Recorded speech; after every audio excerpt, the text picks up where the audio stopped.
Good morning po. Isang mapagpalang Sunday na naman po sa ating lahat. Tunay ngang napakabuti ng Diyos. Itinawid na naman niya tayo ng isang linggo. Protektahan tayo at inalagaan at biniyayaan sa itong mga nakaraang araw. Kaya tunay po, tama lang na bigyan natin puri at ibalik sa Kanya lahat ng gloria.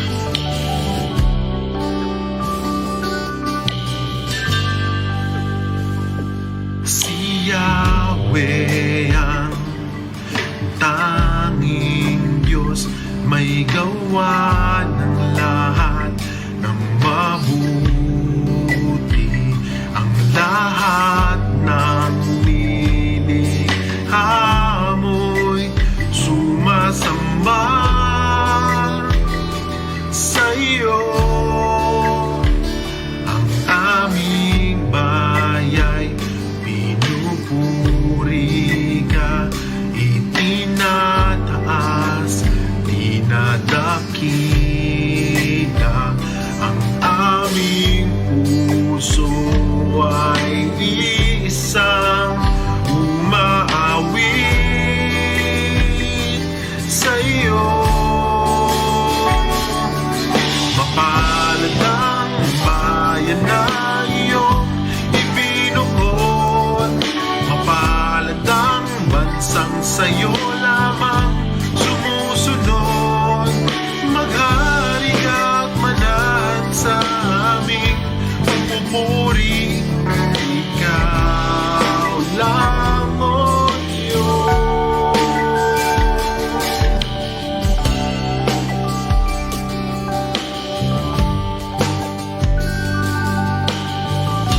Gamitin natin muli si Yahweh. Si Yahweh ang tanging Diyos, may gawa ng lahat ng mabuti. Ang lahat ng nilikha mo'y sumasamba sa iyo. Ang aming bayay pinupuri ka, itinataas, dinadakila.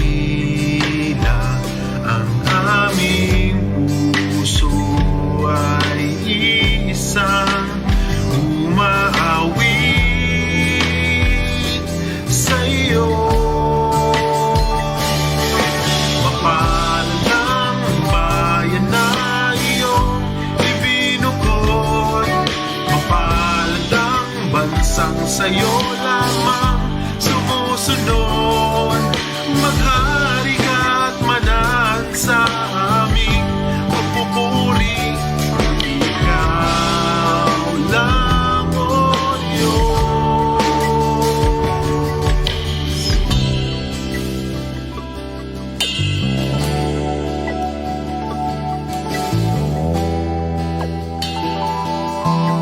Natin ang hallelujah. Hallelujah, hallelujah. Pinupuri ka namin. Hallelujah, hallelujah. Pinupuri ka namin. Hallelujah, hallelujah. Pinupuri ka namin. Hallelujah, hallelujah. Pinupuri ka namin. Hallelujah, hallelujah. Pinupuri ka namin. Mapalad ang bayan na iyong ibinukod, mapalad ang bansang sa'yo lamang sumusunod. Maghari ka at manan sa aming pagpupuri,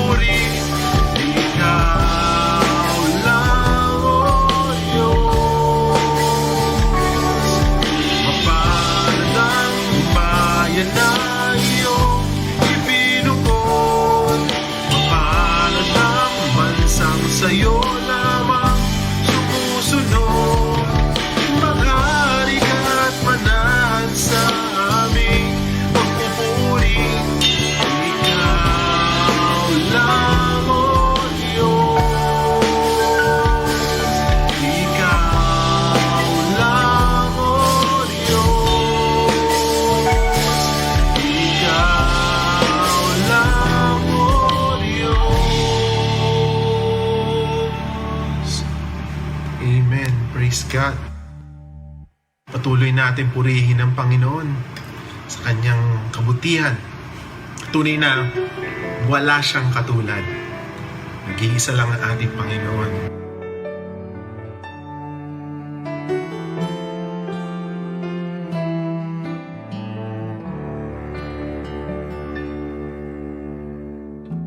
Buong katauhan ko'y iaalay sa iyong nagbigay sa akin ng buhay. Kaya, O Diyos, sa iyo lang titingin, di na ako lilingon.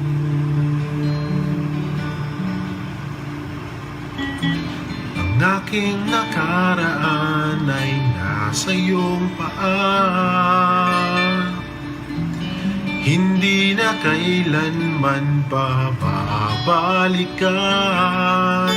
Kaya, O Diyos, sa iyo lang titingin, di na ako lilingon. Di na ako lilingon. Wala ka katulad sa habang panahon, sa habang panahon. Wala kang katulad.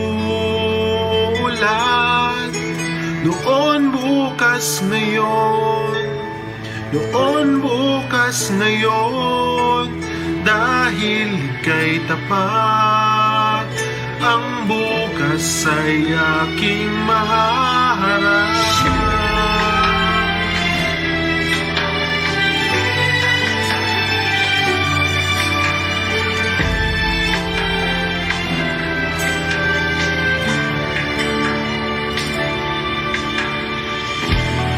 Ang katauhan ko'y iaalay sa iyong nagbigay sa akin ng buhay. Kaya, O Diyos, sa iyo lang titingin, di na ako lilingon. Ang aking nakaraan ay nasa iyong paa, hindi na kailanman babalikan. Kaya, O Diyos, sa iyo lang titingin, di na ako lilingon. Di na ako lilingon. Wala kang katulad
di na ako lilingon.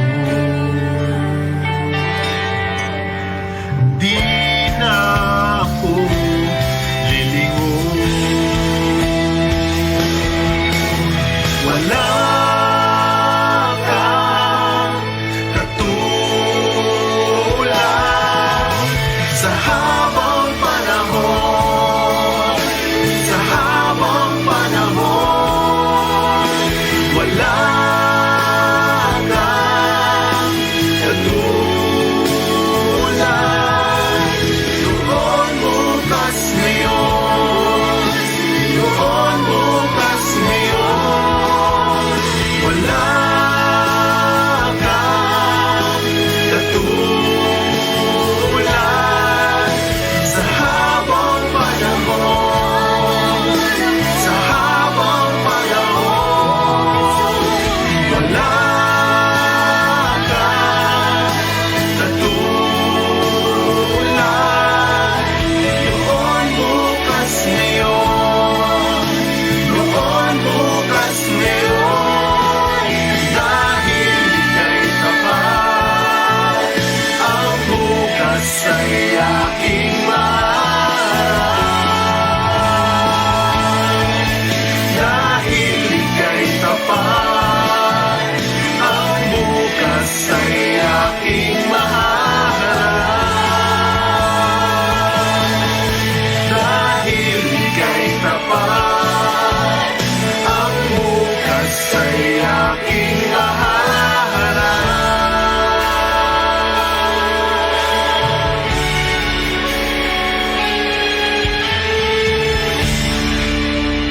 Purihin ang Panginoon sa kanyang kabutihan.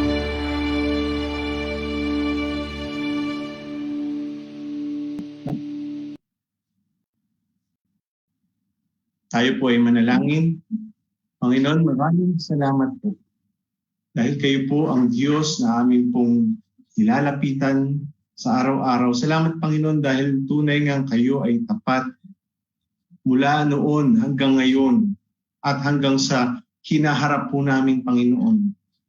Kaya nga, Panginoon, we recognize that you are the sovereign God who holds all the aspects, all the details of our lives in your hands. Kaya, Panginoon, hindi kami matatakot na patuloy na lumapit sa inyo sapagkat sa inyo po namin nakukuha yung kapanatagan ng loob, yung lakas na harapin ang kinabukasan. Panginoon, salamat po sa mga blessings na inyo pong binigay sa bawat isa sa amin this whole week. Thank you, Lord, for giving us strength, your protection, and your wisdom and healing for those who have been through sickness this past few weeks, past few days. Salamat din, Panginoon, dahil naandun yung inyong pagkalinga at pag-aruga sa bawat isa sa aming mga family members. And even there are challenges that we have faced. Indeed, kayo po, Panginoon, na nagbigay ng kakayanan para ito po ay mapagtagumpayan at patuloy po na maharap. Panginoon, we pray for this morning that you would continue to minister to our hearts, even as we long to be strengthened by your Spirit and by your word. Hayaan niyo po, Panginoon, na sa aming koneksyon sa oras na ito, bagamat iba-iba ang aming lugar na kinalalagyan, ay pag-isahin niyo ang puso namin, pag-isahin niyo ang spirito namin para mas lalo po namin maituon ang aming isip at puso sa inyo. Lord, we also pray for those who are struggling right now, who are joining us this morning. Alam niyo po, Panginoon, ang pangangailangan at hinaharap ng bawat isa. Lord, would you hold that brother or sister's hand and continue to assure him or her na hindi niyo kami iniiwanan, Panginoon. Kayo ang magtatawid sa amin sa anumang landas na amin pong dapat na lakaran. Panginoon, we also pray that you would bring us nearer to yourself, that we would know your heart more, and that our heart would beat like yours, so that araw-araw po namin, Panginoon, ay patuloy namin pinapamuhay ayon po sa daan na nais niyo pong tahakin namin. Lord, we commit to you this whole morning, This worship time is all for you. And although we may be viewing this from our screens, hayaan niyo po na maalala po namin kayo ang pinaka-audience namin, Lord. We please you, and each one of us is a participant in worshiping you this morning. So from our hearts, Lord, hinahatid po namin sa inyo ang aming taus-pusong pagsamba, pasasalamat, at pagsamo sa lahat ng gagawin namin for this morning, Lord. Salamat po. Ito po ang aming dalangin sa pangalan ni Jesus. Amen.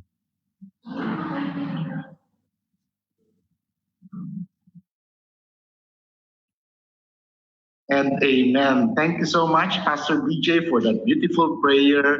Salamat din, Kuya Arya, sa iyong pagsonglit sa atin kanina. And of course, good morning, good afternoon, and good evening sa bawat isa sa atin. Kung saan kayo nanonood sa ating live stream ngayong October 11, 2020.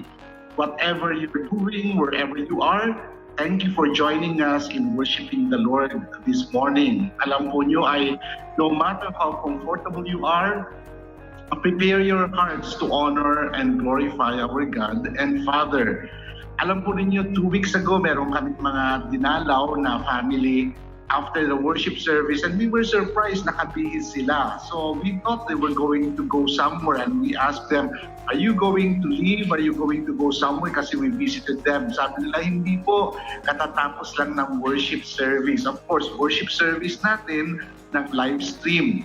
At sabi nila, whenever we join the worship service, ay nagbibihis kami para yung puso nila at yung kanilang spirito at yung katawan nila ay kasama doon sa pag-worship ng formal sa Panginoon. So siguro po I'll just go this suggestion, maybe you could dress up for our worship service para lang sa ganun ay yung ating puso, yung spirito at yung katawan natin ay abreast doon sa pag-worship sa Panginoon. Nais ko lang po mag-shout out, bihira po natin nagagawa ito ngayon po. Nais kong i-welcome ang Mendiola couple, si Kuya Joe at saka si Ate Yoli Mercado family, lalo na si Ate Michelle, si Ate Yvette Benvenida, si Ate Maluz Cuber, Ate V. Gonzales, Kuya Junso ng Molino, Ate Desma Pamandanan, at si Kuya Mac, of course, magkasama sila.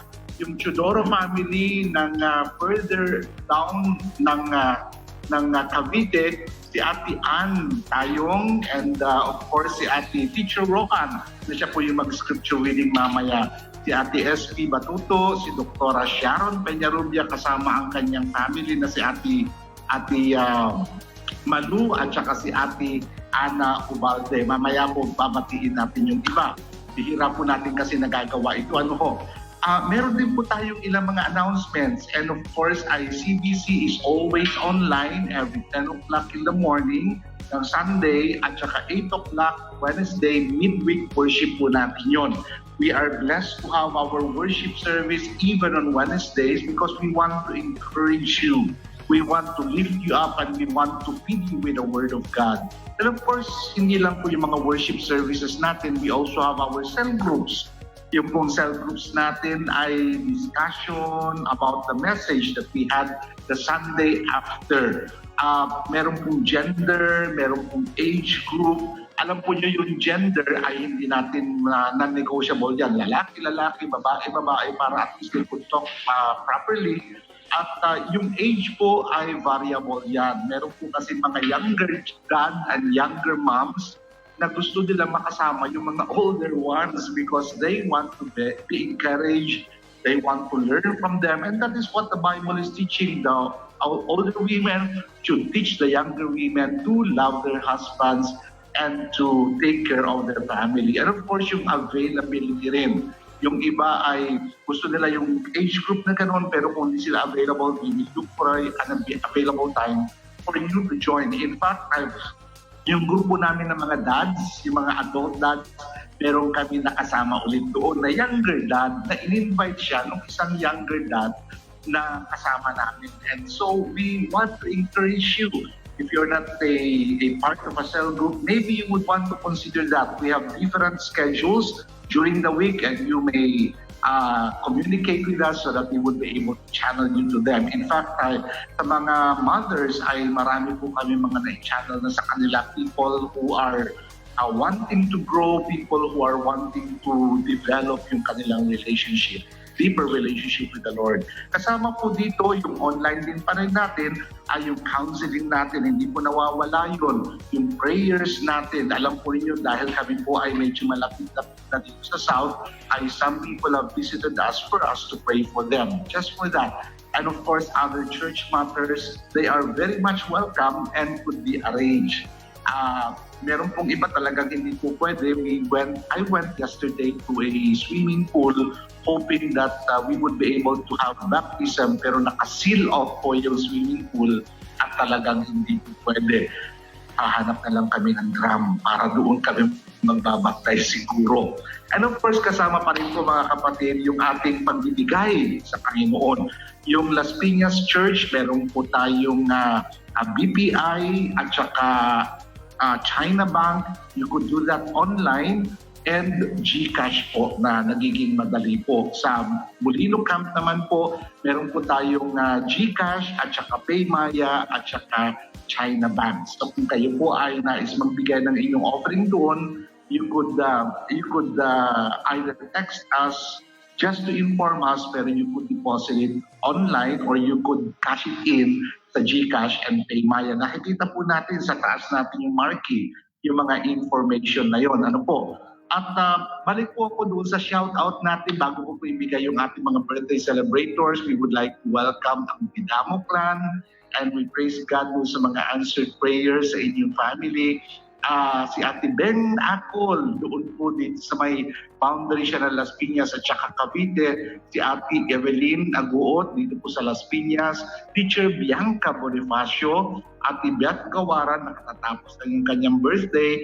Ate Chris de Guzman and family, Marina couple, and we praise God na nakasama namin kayo.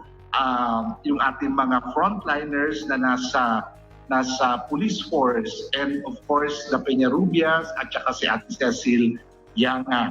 Yun po. Meron po tayo mga birthdays ngayon. Nais ko pong batiin ng happy birthday ng 15, si Joed Nastor ng Molino at saka si Sheila Yao ng Molino. Happy birthday sa inyong dalawa. And of course, balik na po tayo nung October 8, hindi natin nabati sila, ay 1 year na si AR at saka si Jill Lega. Sila po ay aking kinasal or nag-officiate ako ng wedding nila doon sa Tagaytay bago po pumutok yung Taal Volcano. It was a very, very nice setting. It was a farm and we enjoyed the place all together. Alam po niyo yung ibang mga visitors nila, kasama na namin sa cell group ngayon. Ito yung mga bago. They've never been to Christian Bible Church but somehow they became a part of our growing cell group. And we praise God for that. Kaya po kung kayo po ay nais mag-grow, alam po ninyo ay kung gusto, may paraan. Kung ayaw, may dahilan. Kaya po, we have an open door for you, an opportunity for you to grow and to develop in your Christian life and your church life. But of course, you have to cooperate and you have to be willing to join us also. Ano po?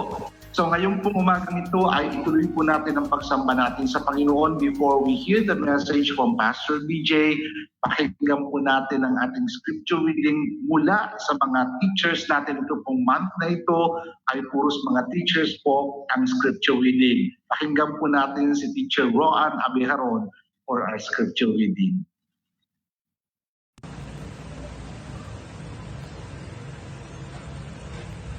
Good morning po. A reading from the book of 1 Samuel chapter 27 verses 1 to 7, where David flees to the Philistines. Verse 1. Then David said in his heart, "Now I shall perish one day by the hand of Saul. There is nothing better for me than that I should escape to the land of the Philistines. Then Saul will despair of seeking me any longer within the borders of Israel, and I shall escape out of his hand." Verse 2. So David arose and went over, he and the 600 men who were with him, to Achish the son of Maok, king of Gath. Verse 3. And David lived with Achish at Gath, he and his men, every man with his household, and David with his 2 wives, Ahinoam of Jezreel, and Abigail of Carmel, Nabal's widow. Verse 4, And when it was told Saul that David had fled to Gath, he no longer sought him. Verse 5, Then David said to Achish, If I have found favor in your eyes, let a place be given me in one of the country towns, that I may dwell there. For why should your servant dwell in the royal city with you? Verse 6, So that day Achish gave him Ziklag. Therefore Ziklag has belonged to the kings of Judah to this day. Verse 7, And the number of the days that David lived in the country of the Philistines was 1 year and 4 months. Praise God for the reading of His Word.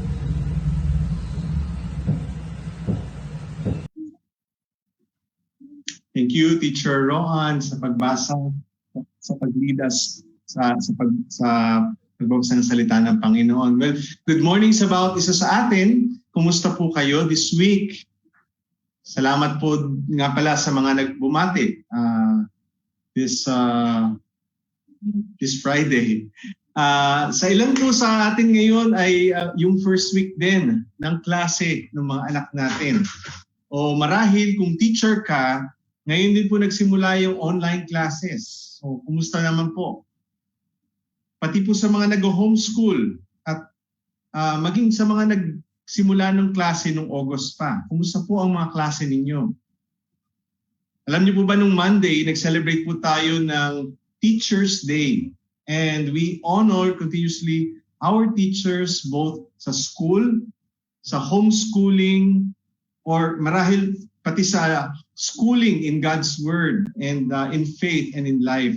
Overlap na rin po dyan yung Pastor's Month. Ano? And we recognize pati po yung mga cell group facilitators natin, teachers din po sila, mga Sunday school teachers at iba pang mga capacity, yung mga ministry capacities kung saan na ituturo yung salita ng Panginoon. You know what? We celebrate this, and this is a reminder of our master teacher who continues to raise up more teachers and influencers sa buhay po natin para patuloy po tayo na maging katulad niya. No? So salamat din sa ating pinakapunong maestro. Sino po yon? Si Kristo Jesus. So, siya po nagtuturo sa atin kung paano po mabuhay sa araw-araw ayon sa kanyang layunin para sa kanyang kapurihan.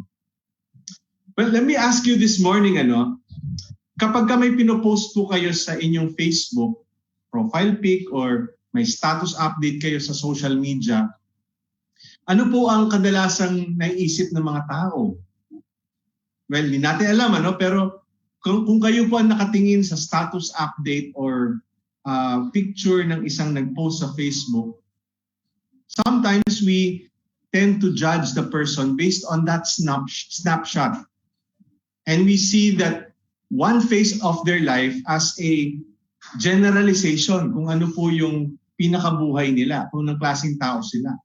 Yung iba sa atin, marahil nakikita natin yung sarili natin na pangit. Meron pong kahinaan, meron pong kasalanan sa buhay natin. And this is also a reminder for us that we are always in the process of growth. So katulad po nung mga status sa social media, tandaan po natin that's just one part of our life. We are continuously on the process of being made to be like Jesus Christ.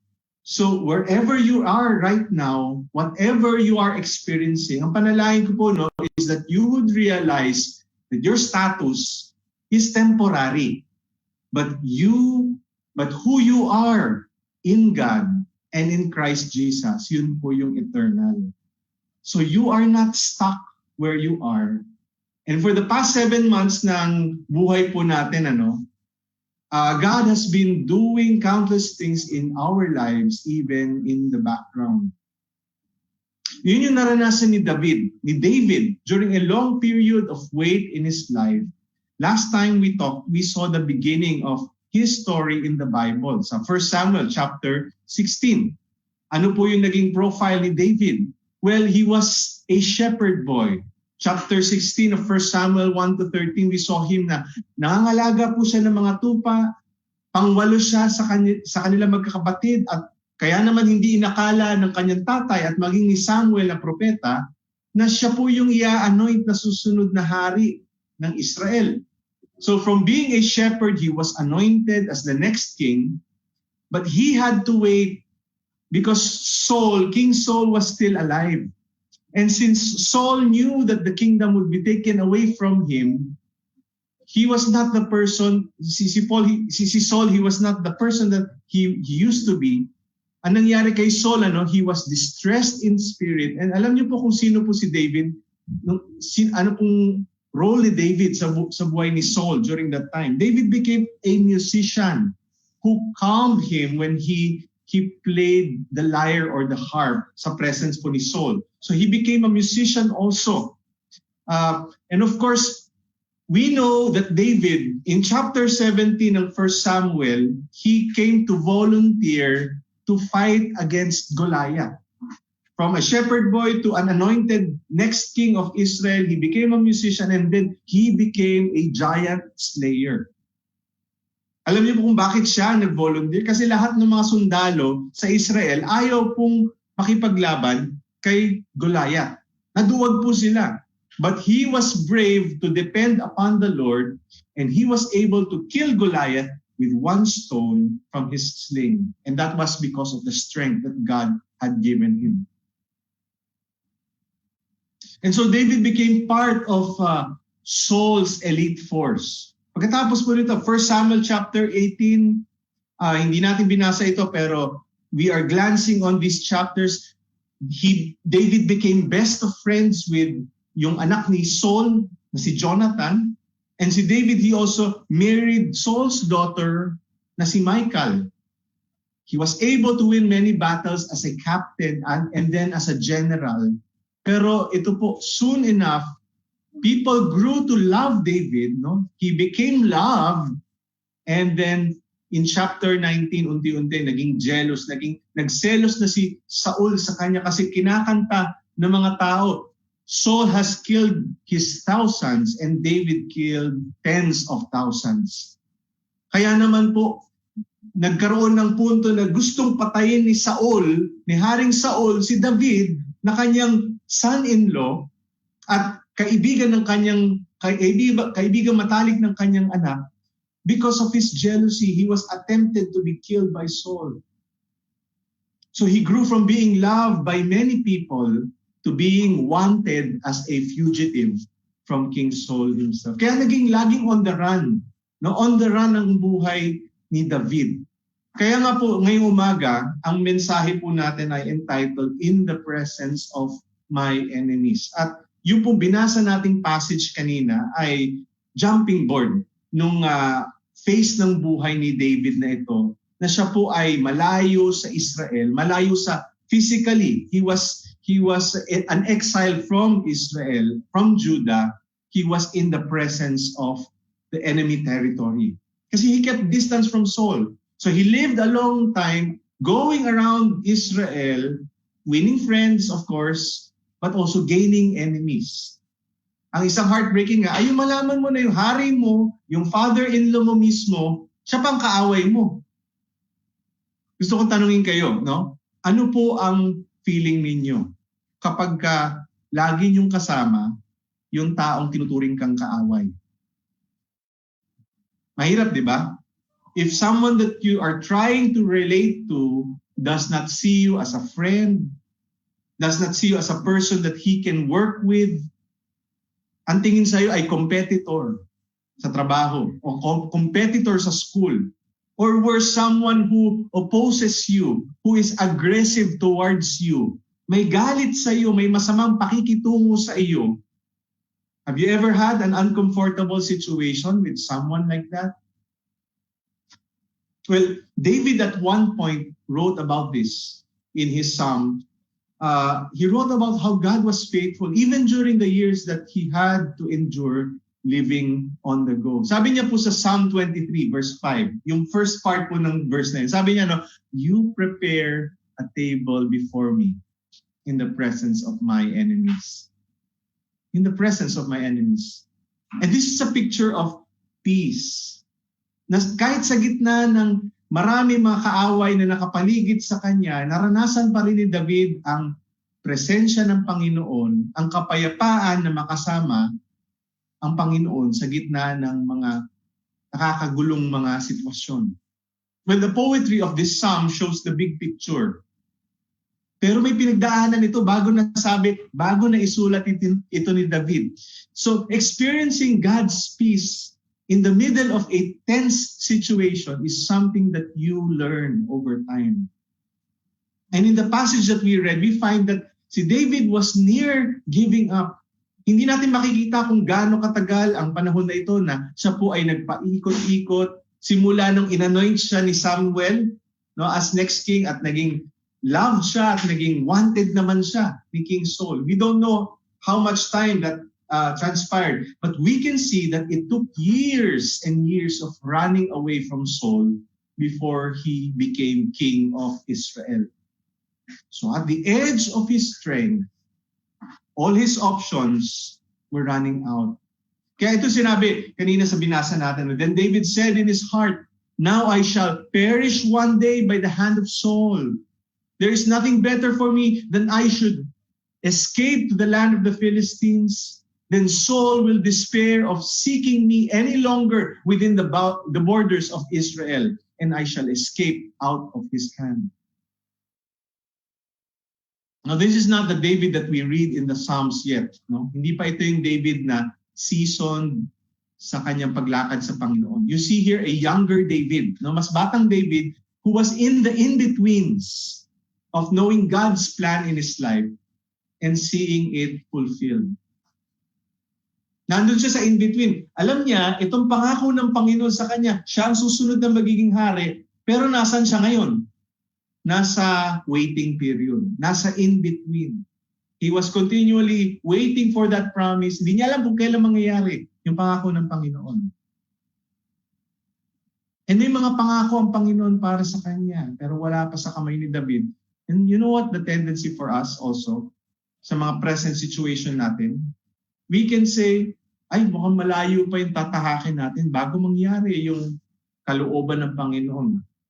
Kaya imbis na umasa sa pagtupad ng pangako niya, usually we go to the nearest exit or we go to the nearest solution to the problem. Kahit na hindi natin sigurado kung yun yung kalooban ng Panginoon. Familiar tayo, di ba? Si Abraham and si Sarah hindi magkaroon ng anak. Anong solusyon? Si Sarah nag-isip siya ng solusyon, binigay si Hagar. At nagkaroon si Abraham ng anak sa pamamagitan ni Hagar. Kaya ang gulo-gulo tuloy sa Middle East. And many times, God allows that. Inaalaw ng Panginoon yun. Na matutunan po natin the hard way. No? Na tayo muna yung gumawa ng solusyon natin at makita natin na yung solusyon pala natin ang hindi pa rin the best. God allows that. At dito nga, naisip, napuntahan ni David, yung mismong kalaban niya nung nagsimula ang kanyang career as a soldier sa mga Philistines. Remember si Goliath? Sino po si Goliath? Siya po ay taga-Gath. No? And he was a Philistine. So ngayon, ano nangyari kay David? Para lang matakasan niya si Saul, kapit siya sa patalim. Nilapitan niya yung mismong mga kalaban ng Israel na kinalaban niya nung simula pa, nung siya po ay naging sundalo, so that he could just escape Saul's anger. So in verse 2, we read this, so David arose and went over, he and the 600 men who were with him to Achish, the son of Maoch, king of Gath. These were the men who were loyal to David. So tama po yung ating assumption na oo nga, marami nagmamahal kay David to the point na marami rin ang nag-risk na sumama sa kanya kahit na harapin nila yung galit ni Saul. 600 men. And together with their families. No, times 4 siguro per family. And David lived with Achish in Gath, and he and his men, every man with his household, and David with his 2 wives, si Ahinoam of Jezreel and Abigail of Carmel, Nabal's widow. You could read that, backread nyo po dun sa passages na nauna kung paano niya naging asawa si Abigail. And this was for a time. David was like a refugee. No? He was in exile from Judah and Israel. And maybe matatanong ninyo, habang binabasa natin, kasi sa passages po na ito, from chapter 27 hanggang sa matapos yung 1 Samuel, mababasa po natin, nababanggit lagi yung 2 asawa ni David. And maybe some question pops out in your mind, no? Bakit inaalaw ni God yun na may maraming asawa? Well, you discover that although binanggit ito sa Old Testament, it was mentioned in passing. Sa Old Testament, pinapakita yung mga naging problema dahil sa maraming asawa, dahil more than one wife ang naging asawa ng maraming mga characters sa Old Testament. Instead of being a blessing, it becomes a burden to many people sa Old Testament. At dahil nagkaroon sila ng ganitong klaseng setup, ang naging ugat ito ng maraming mga problema sa buhay nila. You see, that's not God's original plan. That's not God's original design for marriage. In Genesis 2, makikita natin 1 man for 1 woman for life. 1 man for 1 woman for life. Yun yung original design. Kaya lang, hindi sinunod yun ng maraming tao. And this is a description of what just happens kapag ang dami mong alagain, ang dami mong dependents. No? And David was also having problems with that. Even later on in 2 Samuel, kapag marami na siya mga anak. But this topic can be fleshed out in another time. No? What David was concerned with in this passage is how would he be free from the hands of Saul, from the clutches of Saul. And so the passage continues and tells us the story.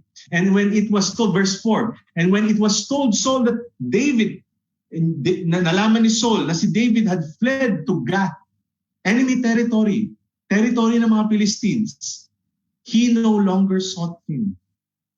Kasi nga, nakakatakot na kalabanin naman yung mga Philistines dun sa hometown nila. Then David said to Achish, if I have found favor in your eyes, let a place be given me in one of the country towns that I may dwell there.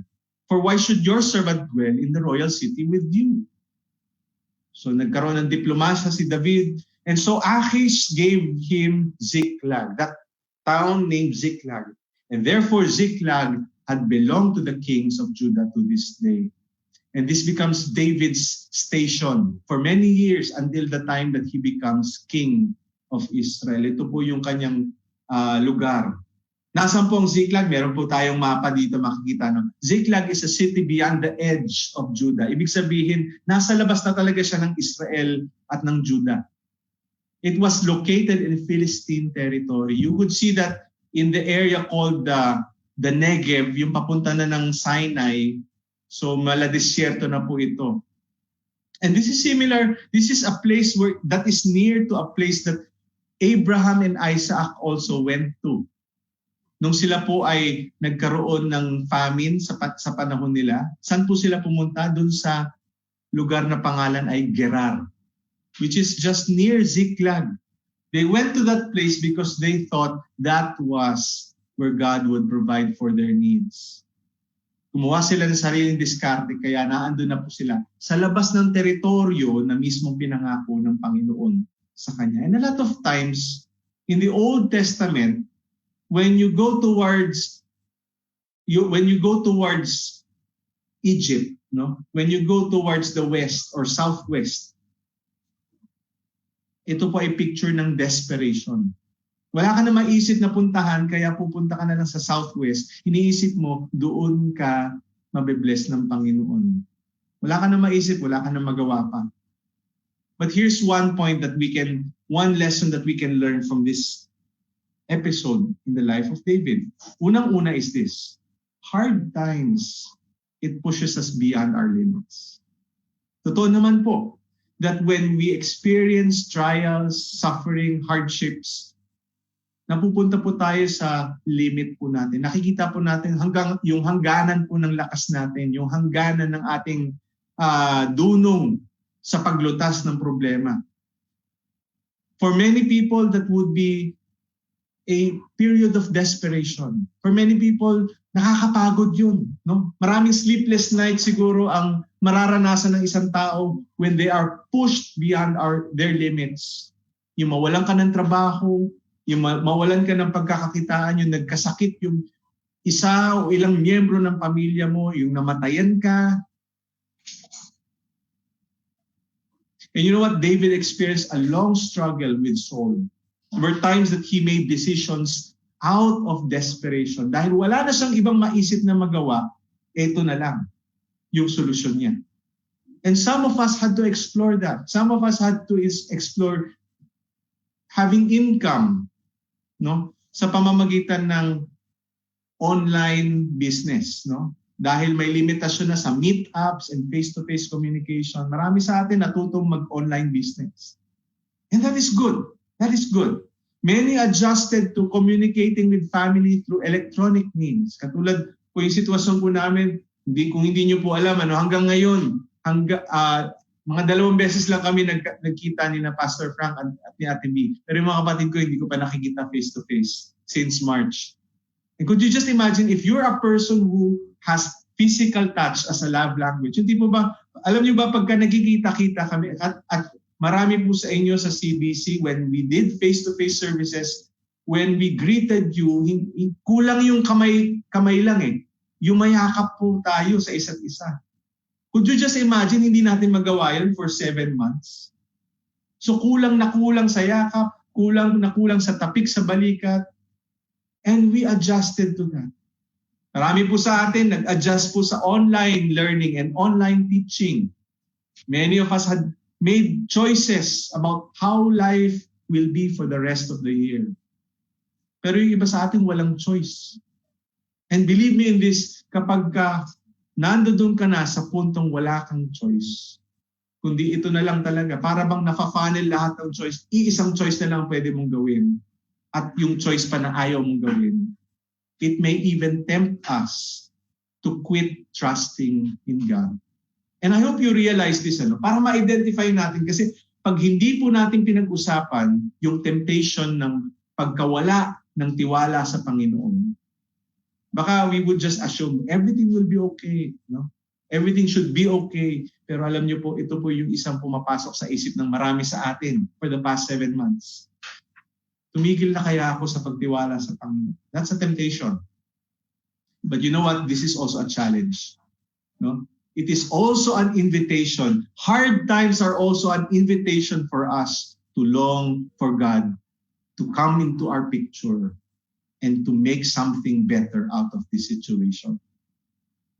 So let me tell you mga kapatid, you are not alone in praying that things will be better soon. Hindi ka nag-iisa sa pananalangin mo na mangyari nawa na matapos na yung pandemic, maibalik yung kung ano man yung maibabalik ng Panginoon. Pero ito rin po isang tandaan natin, may timeline ng Panginoon. May timeline ng Panginoon sa lahat ng pagsubok. Kabilang po itong pagsubok ng buong mundo na ito.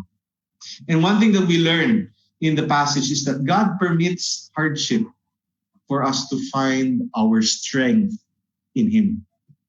Ano sabi ni David sa isa sa mga Psalms na sinulat niya? Psalm 43 verse 5, sabi niya, "Why, my soul, are you downcast? Why are you so disturbed within me?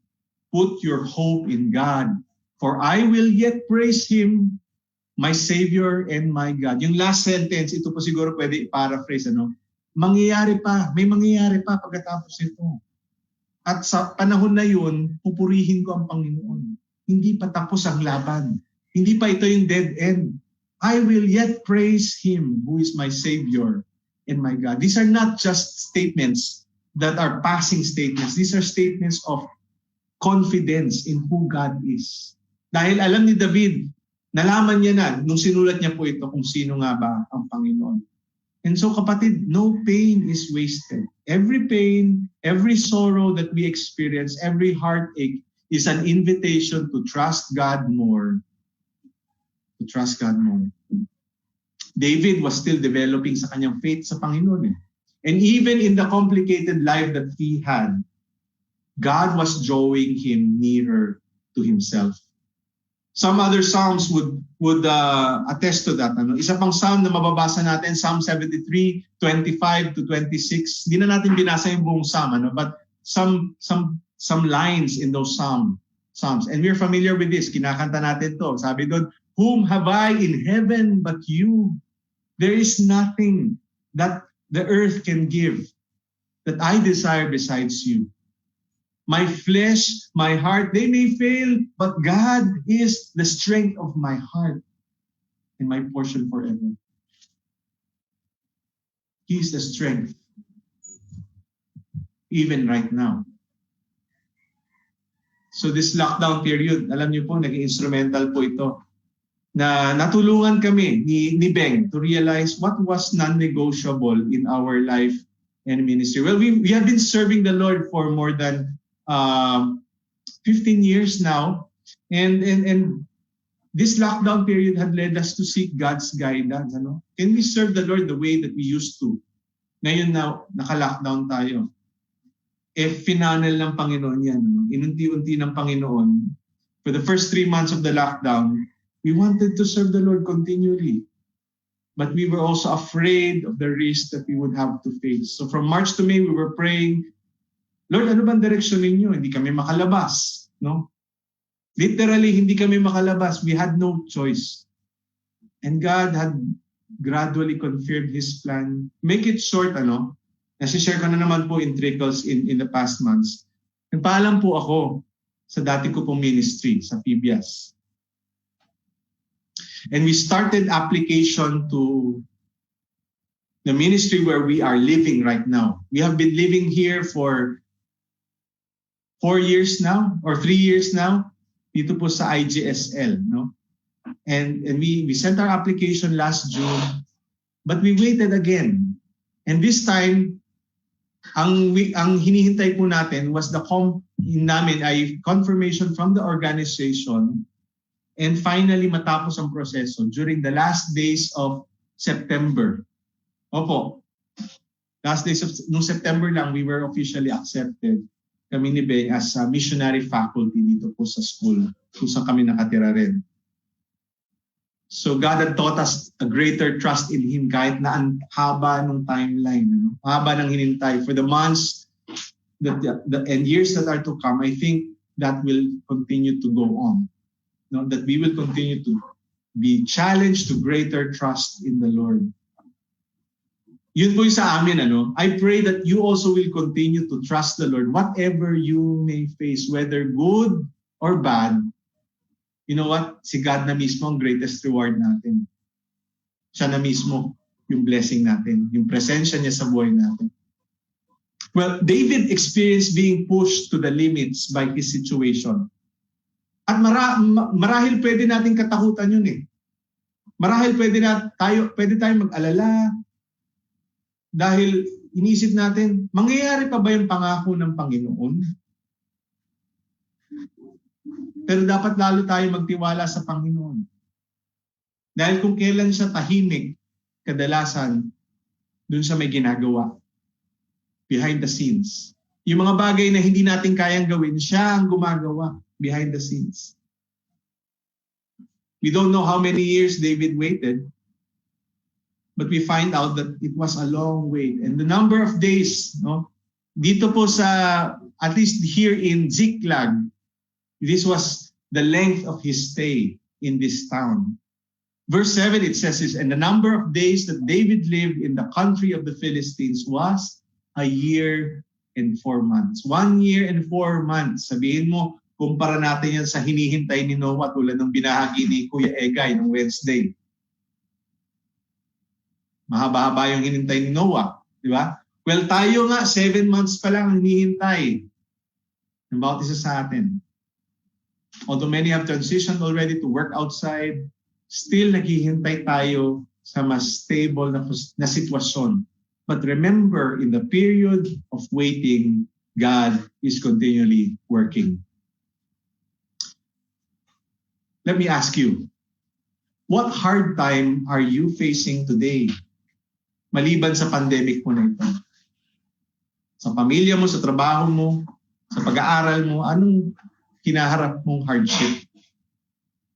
Kapatid, tandaan mo to, may ginagawa ang Diyos sa buhay mo. May patuloy siyang, gamitin natin yung term na yun, may patuloy siyang niluluto para sa kabutihan mo. Yung iba sa atin siguro, maya-maya magluluto o nagluluto kayo ngayon habang nakikinig nito. O mamaya iinitin nyo na lang pagkain ninyo. Pero alam nyo po, pagka hinintay natin yung niluluto ng Panginoon para sa atin sa buhay natin, napakabango, napakasarap, na malasap yung kanyang ihahain para sa atin. Well, we may not see things happening right now as expected, but remember this, hard times also prepare us for greater things. And this is the second thing that we learn in the story of David. Hard times prepare us for greater things. Katulad po yung kanta ni Chris Tomlin, yung sinasabi niya, greater things are yet to come. But these greater things will not come if we do not wait for the right time. The right time is in God's hands, and only He can move our lives forward. But while we are here where we are, we continue to do what He told us to do. Patuloy lang tayo na maging faithful sa pinapagawa niya sa atin, sa sitwasyon natin ngayon. So kung empleyado ka sa iyong kumpanya, whether you are working from home or may special arrangement sa pagpunta mo sa workplace, serve God faithfully in that workplace. If you are a student, while you have class hours, asynchronous or synchronous, do what you're supposed to do. Serve God faithfully through your studies. Huwag kang mangarap ng mga bagay kaagad na maglalayo sa iyo sa dapat mong ginagawa ngayon. Okay naman mag-daydream, pero nawa yung pag-daydream na yon ay hindi humadlang sa pagsagawa ng mga alam mong kalooban ng Panginoon na gawin mo ngayon. But of course, when it's time to rest, you rest so that you can continue to see God's vision for you in your life. And yung waiting naman kasi is, in this conversation, in this topic that we are talking about, waiting is not pausing from our responsibilities, but it is doing our responsibilities until God tells us what to do next. So what was God preparing for David to do? Well, wala namang binanggit dito. Ito po yung this is something interesting. We do not see here any mention of David walking with God just yet, no? Hindi natin makikita yung reference about David praying, like Daniel prayed 3 times a day, or like when Enoch prayed and he was walking with God and he was not. No, hindi ganun yung buhay ni David dito eh. If you read through the rest of chapters 27 to 29, 1 Samuel, mapapansin mo magaling dumiskarte si David sa labanan. He had great charisma, he had military genius to the point that his position of being in enemy territory sa Ziklag was actually advantageous. No? Kaya ni-raid niya at nakipaglaban siya sa mga paligid na towns para ubusin yung mga lahi na hindi naubos nung panahon ni Joshua. Na inutos din naman ng Panginoon. No? Again, dahil sa kasamaan ng mga lahing yun. But you see here, even when David was not a prayerful leader during that time, God was already using him to lead his people. For what? To lead his people to become, so that he would become a king. Bagamat hindi pa nangyari yon. Look at verse 8, 27 verse 8. Sabi dito, now David and his men went up and made raids against the Geshurites, the Girzites, and the Amalekites. For these were the inhabitants of the land from old, no? Sa panahon pa na yon, na Canaan pa siya, as far as Shur to the land of Egypt. What David was not aware of was that he was being used by God to fulfill his plan even during the time that he was not totally dependent on God. And during this time in Ziklag, inuunti-unti na ni David yung mga kalaban na nakapaligid sa kanila. walang kamalay-malay itong si King Achish of Gath na yun na pala ang nangyayari. Yung agenda ng Diyos ang nangyayari. Sa totoo, tiwala si Achish kay David kasi yung mga kalaban siguro ng mga Philistines, inuubos din ni David. Pero kalaban din yun ng Judah and Israel. At walang tinira si David. Kaya hindi nakaabot kay Achish na yun pala yung ginagawa ni David. Inuubos niya rin yung mga kalaban ng Judah. So magaling si David sa strategy. Pumunta siya sa enemy territory at malapitan niyang tinalo ang mga ito. And we may think, pinapayagan din pala ng Panginoon yun eh. Pero remember, this was the context of ancient war. Ancient warfare or ancient wartime period. But if you notice, katulad na nabanggit ko kanina, there is not much mention of David consulting God during this time. Napansin niyo po? And may mga panahon din po tayo sa buhay na ganoon eh. Binibless tayo ng Panginoon, binibless yung mga ginagawa natin, we become successful in our work, in our studies, in our family, even if we are still casual in our faith with God. But God chooses to bless us anyway. And this is a reminder for us. So hindi pala sa galing at bait ni David kung bakit siya pinagpala ng Panginoon. Kundi mabuti lang talaga ang Diyos at kumikilos lang talaga ang Diyos para maganap ang kalooban niya sa buhay ni David at sa kanyang bayan na Israel. So one thing that we learn from this principle is that God blesses us. God blesses us not because we're good, although sometimes nag-i-intersect yan, ano? Kasi alam po natin, sa Bible may mga verses, kahit sa Psalm, sinasabi doon sa Psalm 1, blessed is the man who does not walk in the way of the wicked, or in the counsel of the wicked, or sits in the seat of mockers. Pinagpapala ng Panginoon yung righteous. Pero, hindi yun yung primary reason why He blesses. No, hindi dahil mabait ka, kaya ka binibless. Hindi po eh. Hindi yun yung primary reason. God blesses because His blessing is according to His plan. Sabi po sa Psalm 20 verse 6, sabi po ng psalmist, now I know that the Lord saves His anointed. Yung mga taong pinili at niligtas niya, He will answer him from His holy heaven with the saving might of His right hand. Kaya sinasagot ng Panginoon yung prayer ay dahil pinili niya rin yung mga taong sinasagot niya.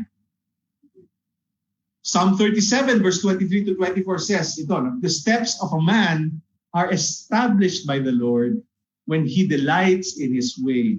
Though he fall, he shall not be cast headlong, for the Lord upholds his hand. Bakit pinagpapala ng Panginoon ang mga tao? Kasi according po yun sa kanyang righteous, good plan. And David was God's anointed. He was the next king. God was preparing his life for God's master plan, which is good and perfect. Even if that would mean that David would go through deserts or valleys in life. Even if it would mean that he would make detours, God would still bless him dahil yun yung plano niya. So sa chapter 28, sumandaling nagkwento ang 1 Samuel, tungkol kay Saul. Si Saul, patuloy niyang hinahangad na sagutin siya ng Panginoon. Kumukonsulta siya sa kung sino-sino, sa kung saan-saan, pero hindi siya sinasagot ng Diyos. Hindi sinasagot si Saul. Pero sa chapter 30, babalik ulit yung kwento, 1 Samuel 30, babalik ulit yung kwento kay David, kung saan dito natin makikita yung kanyang transformation as a person who then is led to trust in the Lord more. Basahin po natin, chapter 30 verse 1, Chapter 30 verse 1. Now when David and his men came to Ziklag, ito na yung station nila, di ba? So bumalik sila one time after a raid from another town. They went back to Ziklag on the third day. The Amalekites, familiar, Ito yung mga hindi inubos ni Saul at binalikan ngayon yung mga Israelita. So the Amalekites had made a raid against the Negev and against Ziklag. And they had overcome Ziklag and burned it with fire. And guess what happened? Verse 2, and they have taken the captive and taken captive the women and all who were in it, both small and great. They killed no one, but they carried them off, no, and went their way. It's interesting, hindi sila pumatay. Kulit pina itong mga Amalekites, they just wanted to make slaves of these women and children, no, to take them bondage as slaves. And when David and his men came to the city, they found it burned with fire, and their wives and sons and daughters were taken captive. And David and the people who were with him raised their voices and wept until they had no more strength to weep. Could you relate with this in verse 4? Binulaga si David ng mga pangyayari, yung Ziklag, which had been their temporary home away from Jerusalem, niransak, sinunog, and their families were taken away. Hindi ko alam kung anong mararamdaman ng bawat isa sa atin noon. Kung tayo ang nasa kinalalagyan ni David at yung mga kasama niyang mga lalaki.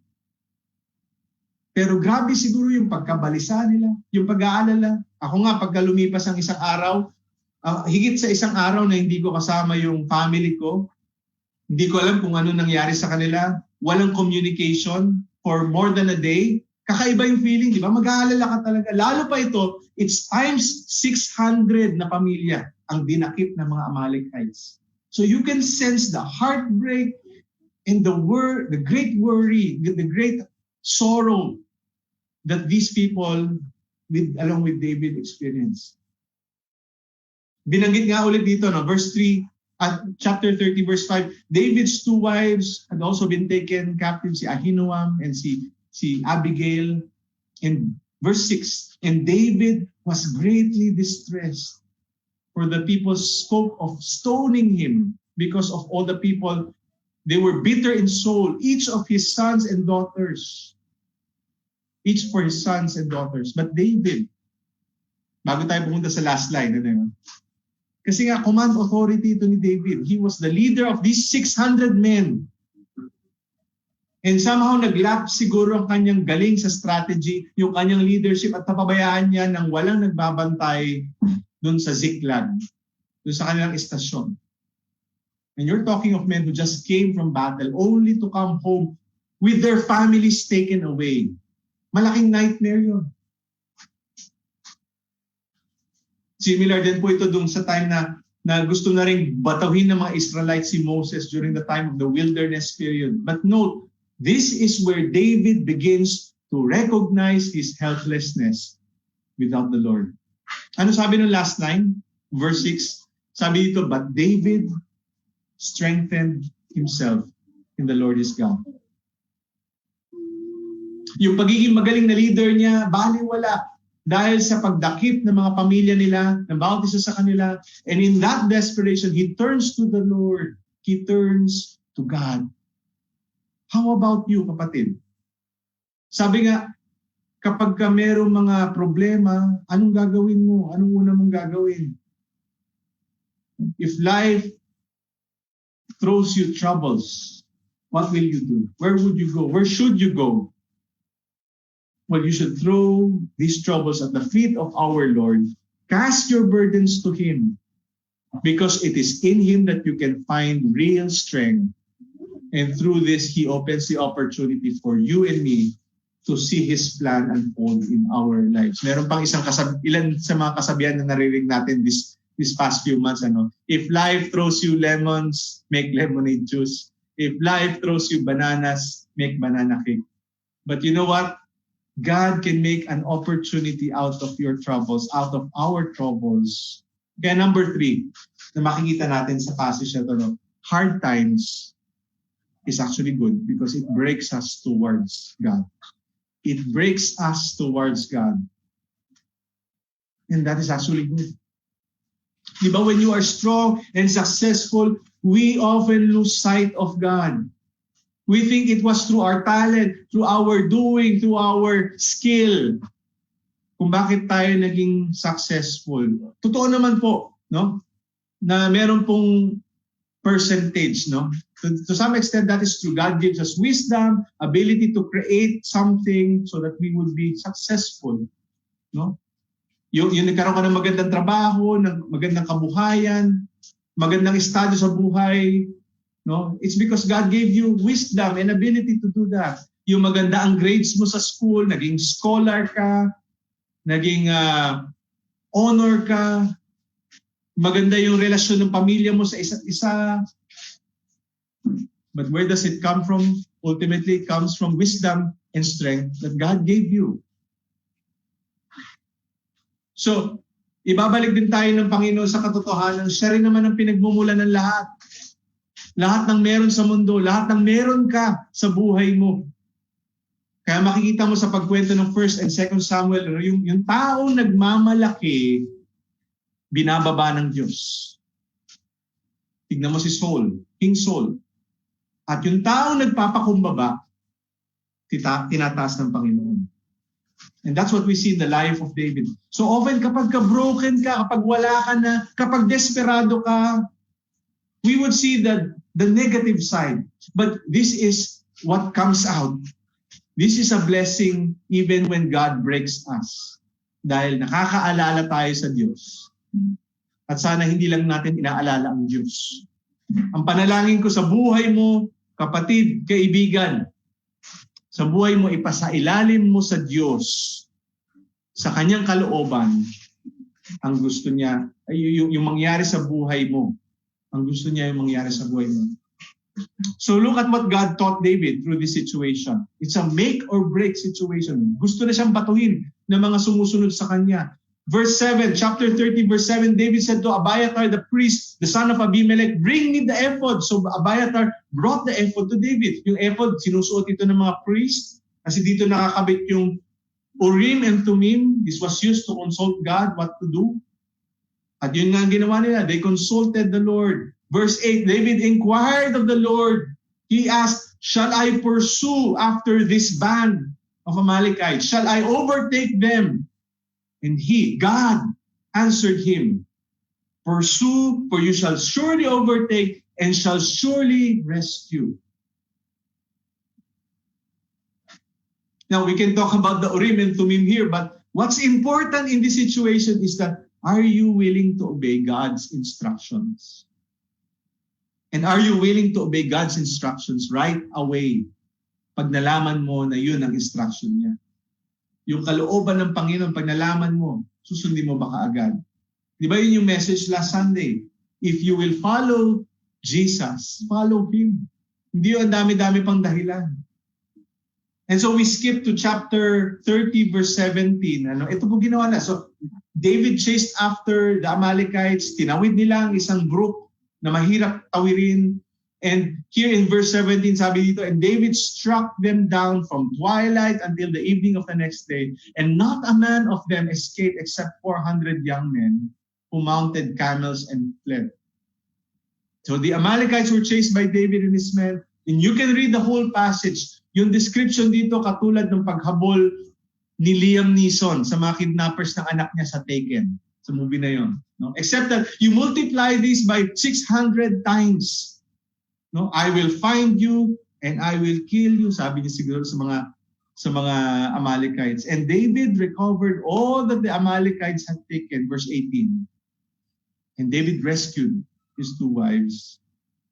Nothing was missing, whether small or great, sons or daughters, spoil or anything that had been taken, David brought back all. David was their hero. Kanina gustong batuhin si David, ngayon he was their captain, general hero.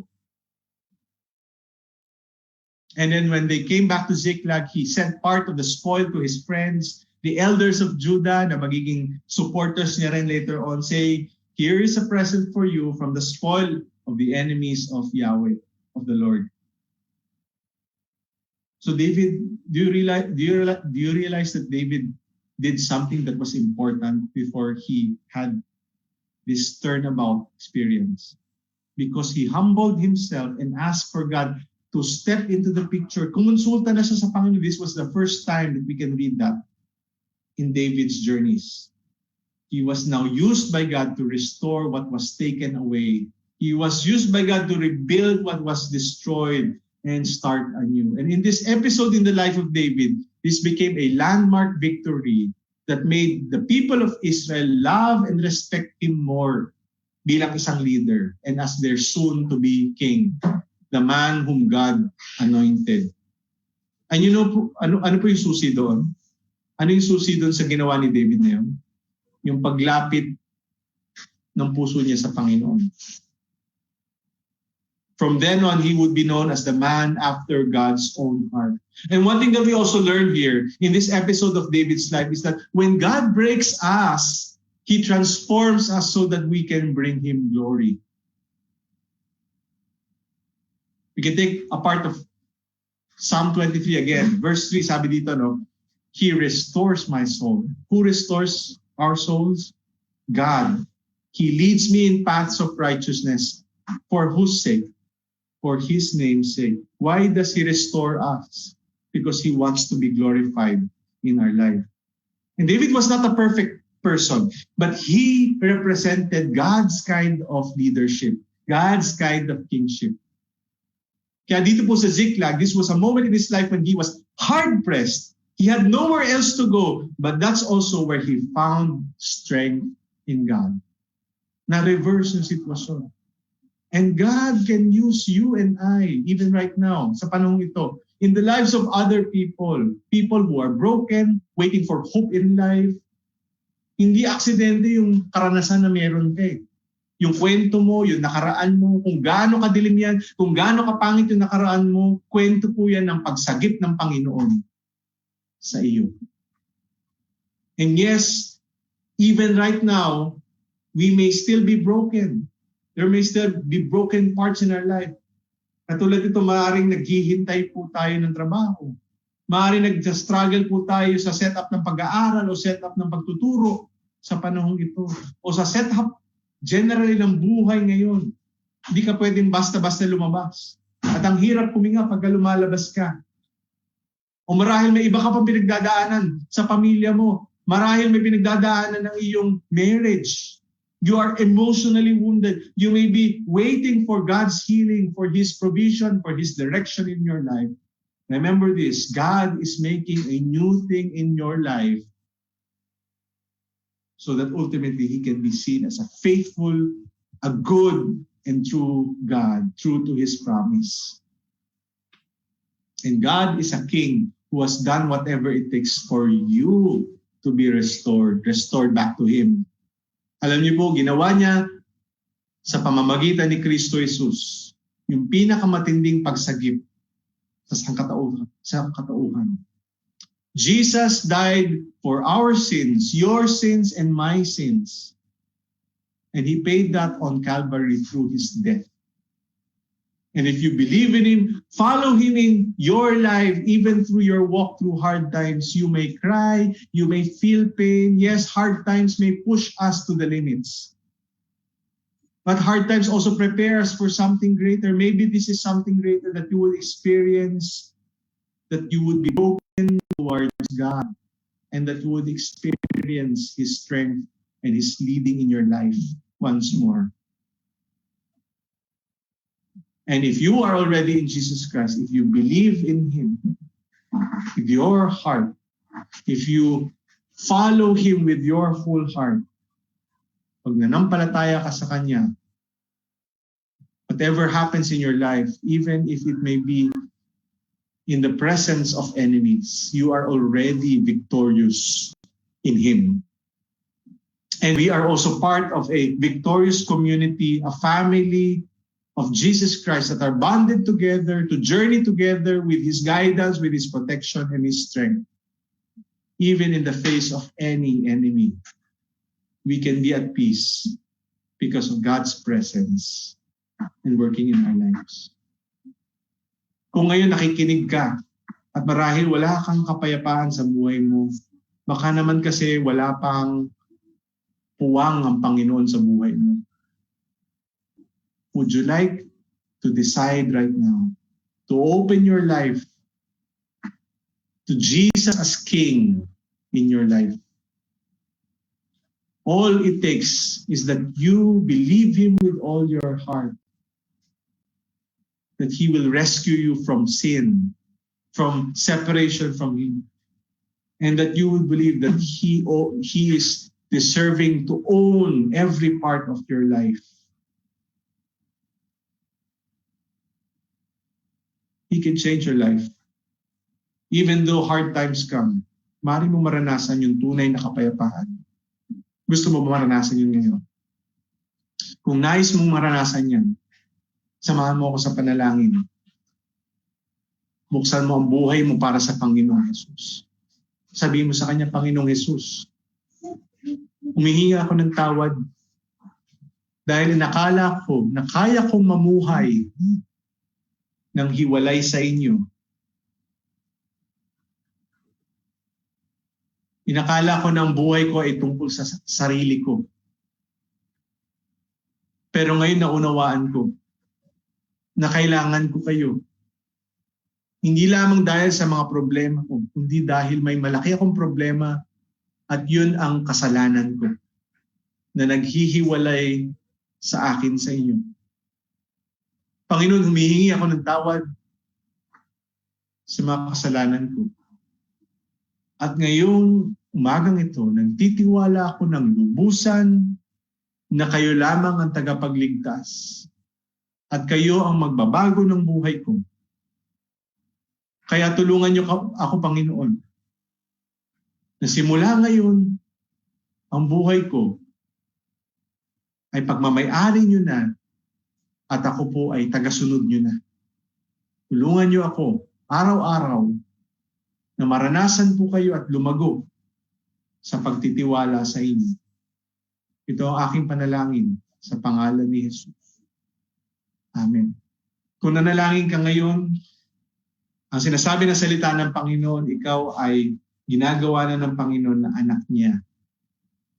John 1:12, anyone who receives the Lord Jesus Christ, He gave the right to become children of God. And if you are a child of God, you are already kept in His arms.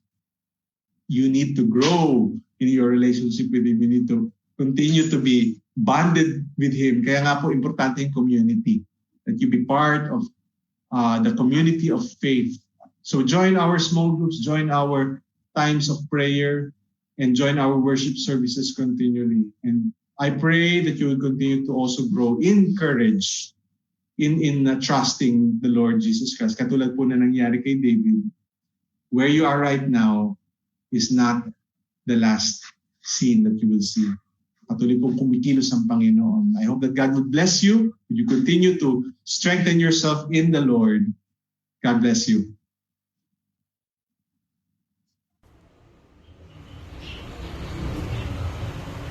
Shall we bow down our heads and close our eyes? Dear Heavenly Father, thank you, Lord God, for this wonderful day. We thank you, Lord God, for your words of direction and encouragement. We thank you, Lord God, for reminding us that we must not be afraid whenever enemies attack us, but to keep still and trust that you are with us. We pray that you may be able to help us to continue to walk daily and seek you, Lord God. We pray that you may continue to help us grow and be obedient with your words and truth. We pray that you may be able to help us to be on the right path and right decision. And always remember that in everything we do, that we may glorify your name always. We pray for our daily protection of our health, especially for our families, friends, churchmates, for our medical practitioners and frontliners, and our country leaders. We pray, O Lord God, that you may be able to provide our needs during this pandemic and to not lose hope during this time of crisis. We pray, O Lord God, for our teachers, our mentors, our pastors, our facilitators, Sunday school teachers, and all teachers who are utterly concerned with the future of our younger generations and other people, because they are willingly to help them to grow, learn, and apply those teaching they have taught to them.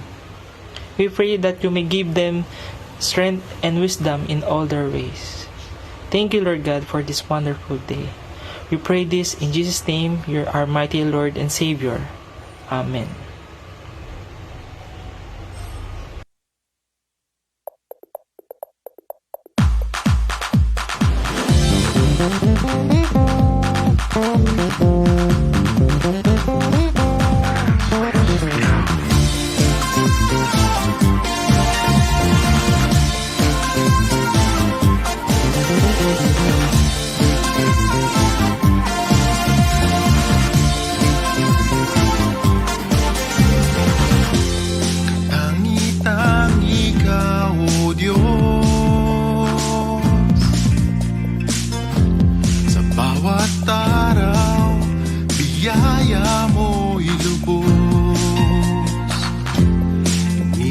iniligtas mo ko sa kapahamakan. Tanging ikaw lamang papupurihan. Aawit ng aawit para lang sa'yo. Sumigaw ng papuri, sumayaw ng may ngiti sa iyo. Ibibigay ang papuri, walang hanggang pag-ibig ang iyong bigay sa akin. Jesus, ikaw lang ang pupurihin.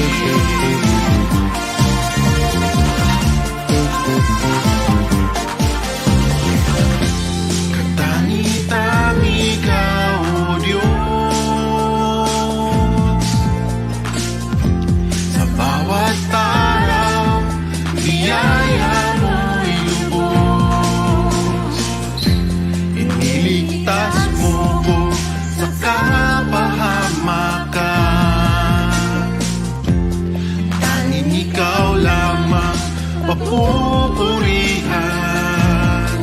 Aawit ng aawit para lang sa'yo. Sumigaw ng papuri, sumayaw ng may ngiti sa iyo. Ibibigay ang papuri, walang hanggang pag-ibig ang iyong bigay sa akin. Jesus, ikaw lang ang pupurihin.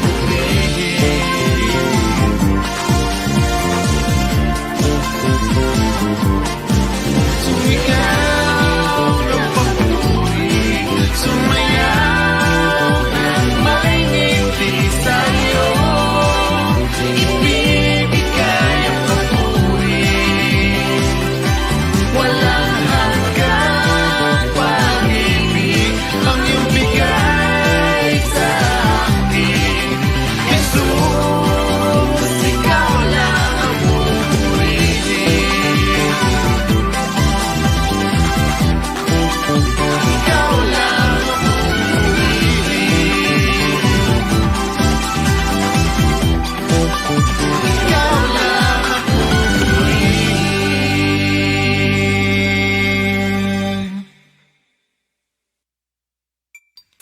Magandang umaga po sa bawat isa. Muli tayo po ay umawit sa ating Panginoon. Sabi sa Isaiah 58, sinabi ni Yahweh, sumigaw ka ng malakas na malakas. Itaas mo ang iyong tinig, gaya ng trumpeta. Ang kasalanan ng bayan ko sa kanila, ihayag. Umagat ang hali sa gabi, purihin ka. Umagat ang hali sa gabi, purihin ka. Walang oras na pipiliin upang ikaw ay purihin sa pagsikat ng araw hanggang sa paglubog nito. Tunay na pagsamba ang alay ko. Minsan pa umaga, tanghali, sa gabi, purihin ang Panginoon. Umaga, tanghali, sa gabi, purihin ka. Umaga, tanghali, sa gabi, purihin ka. Walang oras na pipiliin upang ikaw ay purihin sa pagsikat ng araw hanggang sa paglubog nito. Tunay na pagsamba ang alay ko. Tuloy tayong mawit sa ating Panginoon. Tunay nga napakabuti niya.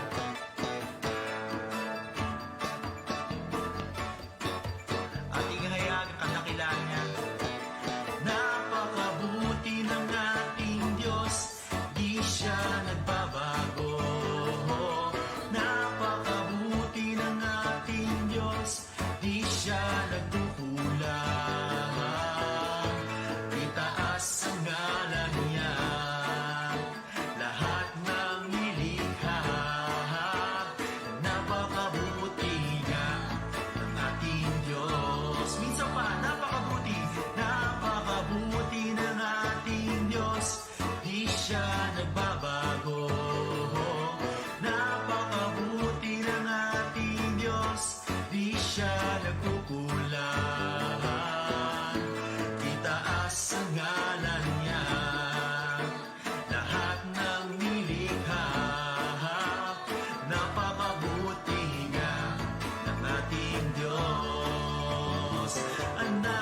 magpasalamat sa ating Diyos. Ang nais ko ay magpuri, itaas ang ngalan ni Jesus. Napakabuti ng ating Diyos, di siya nagbabago. Napakabuti ng ating Diyos, di siya nagkukulang. Itaas ang ngalan niya, lahat ng nilikha. Napakabuti nga ng ating Diyos. At itaas ang ngalan niya, itaas ang ngalan niya, lahat ng nilikha. Napakabuti nga ng ating Diyos. Minsan pa itaas ang ngalan